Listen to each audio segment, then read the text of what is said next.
IBN 7 बना तीसरा सबसे ज्यादा देखा जाने वाला हिंदी न्यूज चैनल। IBN 7 हौसला है। और अब ताजा खबर यूपी के अयोध्या से। जमीयत उलेमा के मुफ्ती मोहम्मद इलियास ने विवादित बयान देते हुए कहा है कि भगवान शंकर मुस्लिमों के पहले पैगंबर हैं। उन्होंने कहा कि इस बात को मानने में मुसलमानों को कोई गुरेज नहीं है। मौलाना यही नहीं रुके हैं, उन्होंने कहा कि मुसलमान भी सनातन धर्मी हैं और हिंदुओं के देवता शंकर और पार्वती हमारे भी माँ और बाप हैं। उन्होंने आरएसएस के हिंदू राष्ट्र वाली बात पर कहा कि मुस्लिम हिंदू राष्ट्र के विरोधी नहीं है। मुफ्ती मोहम्मद इलियास ने कहा है कि जिस तरह से चीन में रहने वाले चीनी, अमेरिका में रहने वाले अमेरिकी, उसी तरह से हिंदुस्तान में रहने वाला हिंदू है। ये तो हमारा मुल्क का नाम है। आपको बता दें, उन्होंने ये भी कहा है कि जब हमारे माँ बाप का खून और मुल्क एक है तो फिर इस लिहाज से हमारा धर्म भी एक ही है। इस दौरान मुस्लिम प्रतिमंडल ने राम जन्मभूमि के मुख्य पुजारी और शनि धाम के महंत हरदयाल शास्त्री के साथ मिलकर आतंकवाद का पुतला फूंका है। जमीयत उलेमा का एक प्रतिनिधिमंडल बुधवार को अयोध्या आया था।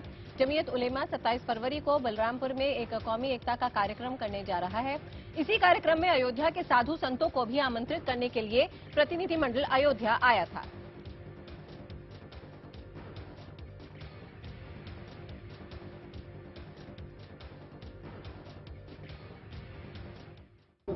ईश्वर के बनाए हुए हैं और मानो समझे कि ये हर मानव जो है हमारा भाई है। शंकर और पार्वती, भेदभाव दूर हो। शंकर और पार्वती, हाँ, शंकर जी हमारे बाप हैं, शंकर कहिए, चाहे उनको आदम कहिए, चाहे मनु कहिए, लेकिन ये वास्तविकता है और इसको दृढ़ विश्वास से कहा जा सकता है। ईश्वर शब्दों में कह रहा हूं मैं कि इसमें कोई शंका नहीं है और कोई शंका नहीं कर सकता है कि एक नर और नारी से मानव मात्र को ईश्वर ने पैदा किया है। हमारे धर्म की शुरुआत यहीं हिंदुस्तान से हुई है। शंकर जी लंका में आए थे। वो हमारे धर्म के, इस्लाम धर्म के सबसे पहले प्रॉफिट हैं। वो हिंदुस्तान में आए थे। ये हमारा जन्मभूमि भी है, हमारा धर्म भूमि भी है। जमीयत के मुफ्ती इलियास के बयान का विरोध भी शुरू हो गया है। फतेहपुरी मस्जिद के शाही इमाम मुफ्ती मुकर्रम ने इसे गलत बताया। गलत है। मैं ही नहीं बल्कि कोई भी मुसलमान, कोई भी मौलवी, कोई भी मौलाना जिसको थोड़ा सा भी दीन का इल्म होगा, कुरान हदीस का इल्म होगा, वो इन बातों को नहीं मानेगा। उन्होंने ये बातें क्यों कही हैं, किस आधार पे कही हैं, इसके लिए अभी उनको बहुत सारे सनद देनी है, बहुत सारे रेफरेंस देने हैं। बहरहाल ये कुरान में, हदीस में ऐसा कुछ नहीं लिखा और हम इसको बिल्कुल नहीं मानते। और इस वक्त हमारे साथ जुड़ रहे हैं मौलाना देहलवी। देहलवी साहब, आपसे समझना चाहूंगी मैं यहाँ पर किस तरह से आप इस खबर को देख रहे हैं और आपकी प्रतिक्रिया क्या है?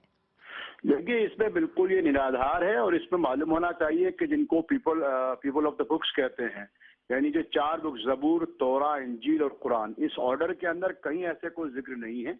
मगर इसके बावजूद इस्लाम बहुत वजाहत के साथ कहता है कि हम हर धर्म का एहतराम करते हैं और खुद हिंदुओं की मान्यता के मुताबिक शिव जो हैं वो अपने आप में कोई अवतार नहीं, कोई दूत नहीं है, बल्कि उनका भी, उनको जो मान्यता है वो महादेव के तौर पर है। इसलिए ये निराधार है और उन्होंने किस संदर्भ में इस बात को कहा है, इसके पीछे क्या परिप्रेक्ष्य है, इसको समझना चाहिए। लेकिन कहीं भी किसी भी मान्यता में, पीपल ऑफ द बुक्स यानी ऑल द फोर्थ जो 4 किताबें हैं, उसमें कहीं भी ऐसी कोई मान्यता हमको नहीं मिलती है। तो ऐसे में मौलाना साहब, आप क्या समझ पा रहे हैं कि यहाँ पे मुफ्ती साहब ने ऐसा बयान दिया क्यों और क्या आधार पर वो ये बयान दे रहे थे? इस वक्त देश के अंदर परेशानी की बात यह आ गई है कि हमारे देश की जो संस्कृति है वो इतनी ज्यादा अच्छी है कि हम एक दूसरे का अदब एहतराम करते हैं और कश्मीर इसकी सबसे बड़ी मिसाल है, जहाँ पे जो है शिवरात्रि के मौके के ऊपर जो है जो पूजा होती है, उस पूजा की जो सामग्री होती है वो लोग यानी मुसलमान उसमें जो है उन लोगों को मदद, पूजा तो नहीं करते लेकिन उन लोगों की मदद करते हैं। इसी तरीके से भगवान शिव की जो सबसे बड़ी यात्रा अमरनाथ है, उसको ले जाने वाले जो है वहाँ उनको पहुंचाने वाले मुसलमान होते हैं और वो नमाजें भी पढ़ते हैं। मगर ये जो नया चलन चला है कि हम जो है निराधार बातें करके और ये सोचें कि इससे जो है कुछ आपस में कोई मेल मिलाप और ये बढ़ जाए, ये सब गलत बातें हैं। भारत एक धर्मनिरपेक्ष देश है। इस्लाम इसकी तालीम देता है कि हमको तमाम लोगों की इज्जत और एहतराम करना चाहिए। कोई भी फैत हो, किसी की भी आस्था के चिन्ह कोई भी लोग हो, उनको हर हाल में उनका हमको सम्मान करना चाहिए। लेकिन निराधार, जैसे कल की अवतार है, कल की अवतार के बारे में सिखों का अपना एक मत है, क्रिश्चियंस का अपना है, उसी तरीके से हिंदुओं का अपना है। तो उसमें कोई ये नहीं दावा करता कि मैं जो कह रहा हूँ, सबका अपना अपना हो सकता है। तो मुफ्ती साहब ने, मुझको लगता है कि ये एक मीडिया डार्लिंग बनने के लिए, एक पब्लिसिटी या शोबीज करने के लिए उन्होंने ऐसा कुछ करा है। ये निराधार है। और चारों किताबें पीपल ऑफ द बुक जितने भी हैं उनके यहाँ इस ऑर्डर के अंदर, क्योंकि खाली इस्लाम की बात नहीं है तेजस्वी, ये तौरा, पहले जबूर, फिर तौरा, फिर अंजील जिसको बाइबल कहते हैं, और उसके बाद कुरान, इन चारों ऑर्डर्स के अंदर कहीं ऐसा कोई जिक्र नहीं मिलता है। तो मौलाना साहब, जब इस तरह के बयान आते हैं तो क्या आपको लगता है इसका असर किसी और तरीके से पड़ सकता है, या फिर ये उनकी व्यक्तिगत राय है और अगर वो इस तरह की राय व्यक्त करते हैं तो इसमें हर्ज नहीं? पर देखिए, आपने देखो कल कुछ लोगों ने जो है वो सर संचालक से मुलाकात की, कुछ लोग जो है वो चाहते हैं कि साहब टॉलरेंस हो, वो हम भी, सारी बात ये है कि कौन सा लोग है, आप मैं कोई भी हो, इस देश का हिंदू मुसलमान सिख कोई भी हो, हम सब जो है वो टॉलरेंस के साथ, बड़े अदब और एहतराम के साथ जिंदगी गुजारना चाहते हैं। लेकिन धर्म के नाम पर जो आडंबर करना, मेरा सेकुलरिज्म है वो महात्मा गांधी का सेकुलरिज्म है, अबुल कलाम आजाद का, सरदार पटेल का, जवाहरलाल नेहरू, वो मुझको सिखाता, मेरे पैगंबर मोहम्मद साहब मुझको सिखाते हैं कि मैं अपने मजहब का पूरी तरीके से सच्चे मन से निष्ठा के साथ उसका निर्वाह करूं और दूसरे सारे धर्मों का आदर और सम्मान करूं।